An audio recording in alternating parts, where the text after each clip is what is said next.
Başkanım. Başkanım.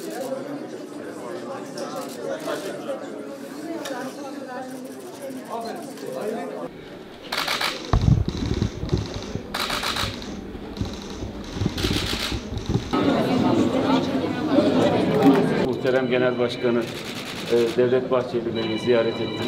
Sürecin takibi, kontrolü ve sürece öncülük edilmesi gerekecek. Bu süreçle ilgili fikirlerimizi birlik, beraberlik, kardeşlik sürecinin tesis edilmesidir. Bunun için ümit ediyorum ki herkes elini taşın altına koyarak üzerine düşen sorumlulukları yerine getirir ve Türkiye Büyük Millet Meclisi'nin kontrolünde zahmet ederim. Çok teşekkür ederim. Sağ olun. Sağ olun. Değerli basın mensubu arkadaşlarım, bugün Milliyetçi Hareket Partisi'nin muhterem Genel Başkanı Devlet Bahçeli Bey'i ziyaret ettim. Kendisinin terörsüz Türkiye sürecinin başlamasında tarihi katkısı ve öncülüğü vardır. Bundan dolayı bir kere daha minnetlerimi sizlerin huzurunuzda da, kamuoyu huzurunda da ifade etmek isterim. Bundan sonra sürecin nasıl işleyeceğine ilişkin fikir alışverişinde bulunduk. Özellikle İmralı'nın açıklaması, arkasından terör örgütünün de bu açıklamaya uyacağını ilan etmesi, silah bırakmayı kabul etmesiyle birlikte Türkiye'de yeni bir süreç başlamıştır. Bu sürecin açık bir şekilde milletimizin gözü önünde ve tamamıyla planlanan bir şekilde sonuca ulaşabilmesi için bundan sonra Türkiye Büyük Millet Meclisi'ne görev düşmektedir. Türkiye Büyük Millet Meclisi'nde bütün siyasi partilerin temsil edildiği bir komisyon oluşturularak sürecin takibi, kontrolü ve sürece öncülük edilmesi gerekecek. Bu süreçle ilgili fikirlerimizi karşılıklı olarak teati ettik. Ben ümit ediyorum ki önümüzdeki sürecinde Türkiye Büyük Millet Meclisi'nin bu tarihi sorumluluğu yerine getirerek en güzel şekilde sonuçlandırması nasip olsun. Milletimiz için hem dünya siyasetinin bu kadar büyük değişimler yaşadığı bir dönemde, hem bölge siyasetinin baştan aşağı yenilendiği bir dönemde Türkiye'nin önüne tarihi bir fırsat geçmiştir.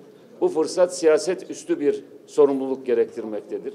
Burada herhangi bir siyasi partinin, herhangi bir siyasi kanadın ortaya koyabileceği, tek başına gerçekleştirilebileceği bir siyasi süreç değildir.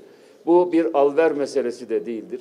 Gönüllü bir şekilde birlik, beraberlik, kardeşlik sürecinin tesis edilmesidir. Bunun için ümit ediyorum ki herkes elini taşın altına koyarak üzerine düşen sorumlulukları yerine getirir ve Türkiye Büyük Millet Meclisi'nin kontrolünde, Türkiye Büyük Millet Meclisi'nin müzakere ortamında bu konu tamamıyla gerçekleşmiş olur.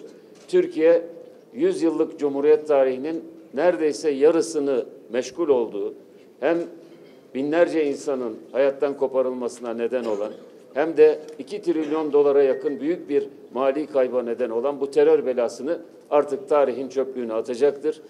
Burada sorumluluk Türkiye Büyük Millet Meclisi'ndedir. Siyasi partilerimizin hepsini bu siyasi sorumluluğa ortak olmaya davet ediyorum. Bir kere daha huzurlarınızda sürecin önünü açan Sayın Devlet Bahçeli'ye sevgilerimizi ve hürmetlerimizi ifade ediyorum.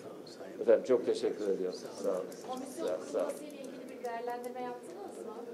Bunları önümüzdeki günlerde tabii ki değerlendirme yaptık. Meclisin nasıl çalışacağına dair değerlendirmeleri yaptık.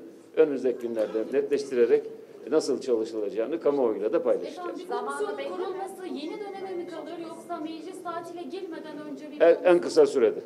En kısa. Peki. Efendim çok teşekkür ediyorum. İyi günler size. Sağ olun.